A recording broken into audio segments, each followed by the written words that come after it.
আসসালামু আলাইকুম রহমতুল্লাহি আবরকাত। আমার শ্রদ্ধ ভাইরা এবং বোনেরা, আজকে জানবো আল্লাহর পরিচয় সম্পর্কে।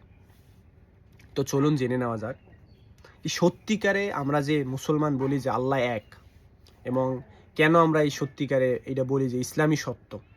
তো চলুন আপনাদেরকে একটা ধারণা দিই, যারা নন মুসলিমরা আছেন, যারা অন্য ধর্মের লোক আছেন, তাদেরকে আমি একটা কথাই বলবো যে আপনারা যদি সত্যিকারে বোঝেন যে হ্যাঁ এই ব্যক্তি সত্য, বা এই যে সত্য গড বা ভগবান বা আল্লাহ, কেমনে বুঝবেন সত্য কেডা? তো তার ভিতরে এই একটা সূরা, সূরা ইখলাস মানে কোরআনের 112 নম্বর সূরা, তার ভিতরে চারটা কোয়ালিটি বলা হয়েছে। চারটা কোয়ালিটি বলা হয়েছে কার? আল্লাহর কোয়ালিটি মানে ভগবানের কোয়ালিটি বা গডের কোয়ালিটি, আপনারা যা নামেই বুক করেন এখন, এই চারটে কোয়ালিটি যদি থাকে আপনার গডের ভিতরে বা আপনার ভগবানের ভিতরে, তাহলে বুঝুন এটা সত্য, মিথ্যা নয়। ঠিক আছে, তো চলুন ওই চারটে কোয়ালিটি জেনে নেওয়া যাক। আপনারা তারপর মিলাইবেন যে আপনার গডের ভিতরে যারা আপনার পূজেন, মানে যারা আপনারা অনুসরণ করেন যাকে, সে সত্যিকার এই যে চারটে আসে না না আছে তার ভিতরে। তো প্রথমে কি, বাদ আউযু বিল্লাহি মিনাশ শাইতানির রাজিম, বিসমিল্লাহির রহমানির রহিম, কুল হুয়াল্লাহু আহাদ। প্রথম সূত্র কি? সে এক, তার মতো কেউ নাই, এবং তার লগে কোনো লোকজনের দরকার পড়ে না, সে এক হইবে। এখন কইতে পারেন একটা হইবে কা, দুইজন না হইবে না কা, ভগবান দুইটা হইবে না কা? তো এখন আপনারা যদি মনে করেন যে ভগবান বা আল্লাহ বা গড দুইটা হইলে, তাহলে তো পিঠে পিঠে বাঁচবে কা, দুইজনের দুই রকমের মত হয়। এই জন্য এক, সে এক, সে অন্য রকমের, তার সাথে কারো তুলনা হবে না, এক, এটা মনে রাখতে হবে। এই জন্য এক কি পিঠে পিঠে না বাজে, তার নিজের মতো সে সাজায়। রাজা একটাই হয়, রাজা দুইটা হয় না, তার প্রজা শিষ্য টিষ্য অন্য হয়, লেকিন রাজা একই জনই।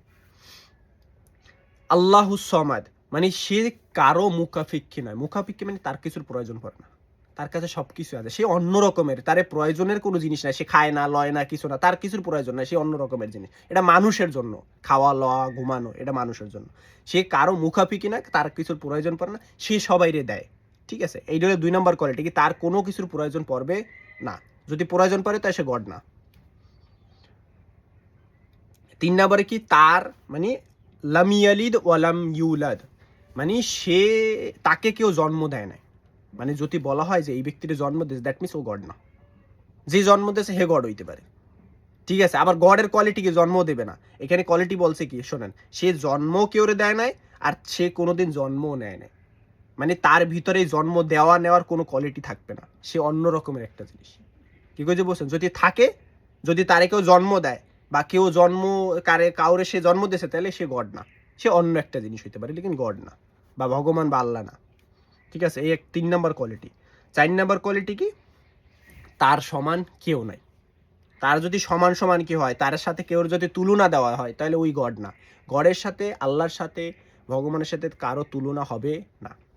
ঠিক আছে, তো এই 4টে কোয়ালিটি। নাম্বার 1 কোয়ালিটি কি, সে এক হবে।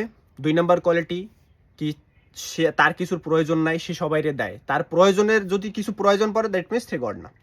3 নম্বর কোয়ালিটি হইলো, সে, তাকে কেউ জন্ম দেয় না এবং সে কাউকে জন্ম দেয় না, জন্ম দেওয়া নেওয়ার কোনো সিস্টেম তার ভিতরে থাকবে না। আর 4 নম্বর কোয়ালিটি হইলো কি, তার সাথে কারো তুলনা হবে না, সে অন্য রকমেরই, তার সাথে কেউ তুলনা হইবে না। ঠিক আছে, তো এই 4টে কোয়ালিটি যদি আপনারা যারা অনুসরণ করেন তার ভিতরে যদি থাকে, তাহলে বুঝবেন যে হ্যাঁ এইটা সত্য। আর যদি না থাকে, তাহলে যার ভিতরে আছে তাকে অনুসরণ করতে হবে, তাহলে সত্য পাইবেন আমরা। আজ এই পর্যন্তই। ওয়াখির দাওয়ানা আলহামদুলিল্লাহি রাব্বিল আলামিন।